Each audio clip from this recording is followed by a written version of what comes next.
Baik, Mas Zaky, saya minta tanggapan Anda. Tadi kita dengarkan sama-sama statement dari Pak Erlangga ya kan, bahwa koalisi presiden saat ini bertambah dengan masuknya Mas AHY. Apakah ini juga menjadi salah satu strategi politik termasuk menghalau upaya hak angket di DPR karena sudah menjadi bagian dari koalisi presiden atau koalisi Indonesia Maju?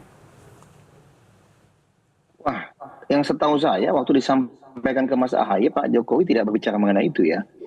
Ya, beliau berbicaranya ada bahwa saat ini Pak Hadi punya tugas tanggung jawab baru, lalu di ATR BPN ini kita butuh kemampuan manajerial dan leadership, dan saat ini dilihat bahwa Mas AHY adalah sosok yang tepat. Ya, apalagi dengan jejak rekamnya mengelola organisasi sebesar Partai Demokrat ya. Dengan juga pendidikan beliau kan begitu. Selama ini pas kan ada Master of Public Administration ya. Ada di Harvard, ada di Webster ya. Juga termasuk ada di Singapura kan begitu. Nah, inilah yang kemudian menjadi pertimbangan dari Pak Presiden. Tapi kalau bicara mengenai hak angket atau untuk tadi perimbangan kekuatan, kan setahu saya koalisinya Pak Jokowi ini kan dominan di parlemen ya. Udah 82%, apalagi gitu mau penguatan di parlemen sebenarnya begitu. Tapi Ya Pak kan? Erlangga Tetapi yang tadi kami menjelaskan tahu, yang masuknya kami disampaikan, Demokrat sehingga yang di luar dari pemerintahan akan semakin sedikit. Ini bicaranya soal konteksnya hak angket dengan menyebut masuknya Demokrat dengan kalkulasi kursi-kursi yang ada di parlemen. Ya kalau gini, itu kan lebih kepada teknis saja. Perbincangan Pak Erlangga itu jangan dipotong. Kalau kita bicara lebih luas lagi, saya juga mendengarkan waktu itu konversi persnya ya, waktu dia ditanyakan itu sebenarnya konteksnya ya koalisi pemerintah yang sudah bertambah dengan Demokrat kan begitu. Konteksnya di situ aja, berarti sehingga lebih banyak nih.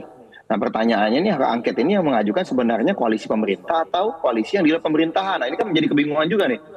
Ya. Kalau misalnya koalisi pemerintah, seharusnya bukannya bisa bertanya di sidang kabinet.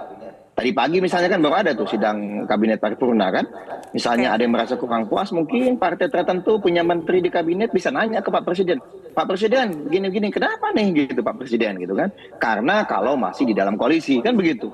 Tapi kalau misalnya ternyata yang bertanya ini partai-partai yang sudah di luar koalisi, setahu kami hanya PKS kan begitu. Tapi kan menjadi pertanyaan besar, ini di dalam koalisi, masih di pemerintahan, menterinya masih banyak, komunikasi ketua umumnya masih lancar dengan Pak Presiden, mengapa tidak ditanyakan? Kan begitu. Kalau ingin bertanya Pak Presiden nih, atau diingatkanlah Pak Presiden ini kan beliau ini kan dengan menteri-menteri dan ketua umum kan hubungannya baik misalnya gitu kan, ketua-ketua umum yang non menteri gitu misalnya. Nah, ini sehingga kami menjadi pertanyaan juga nih. Jadi hak angket ini kalau tadi ditanya, kami bagian dari koalisi pemerintah. Pemerintah 82%, ditambah kami 9,36 kan begitu. Jadi 90% nih. Tapi pertanyaannya, hak angket ini mengajukan koalisi pemerintah atau bukan? Jadi maksudnya yang mengajukan koalisi yang mengajukan hak angket ini yang tidak lagi mau di dalam pemerintahan. Setahu kami enggak ya gitu, karena masih banyak tuh menterinya. Tadi pagi masih ketemu tuh di rapat.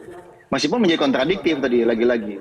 Mengapa tidak dibahas? Ada saat misalnya sidang kabinet, misalnya gitu. Jadi nggak ada urusan kemudian Mas AHY menjadi menteri bagian juga dari strategi politik untuk menambah jumlah kekuatan di DPR menghalau adanya hak angket.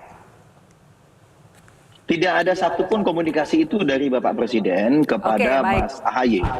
Ya, sama sekali tidak ada. Dan Mas AHY hari ini masih tetap fokus melaksanakan tugas tanggung jawabnya sebagai Menteri ATR BPN. Buktinya tadi selesai rapat sidang kabinet, beliau langsung memimpin rapat kembali di kementerian. Sebelumnya juga beliau habis berkeliling kan begitu, melakukan kunjungan kerja langsung ke Manado di hari pertama.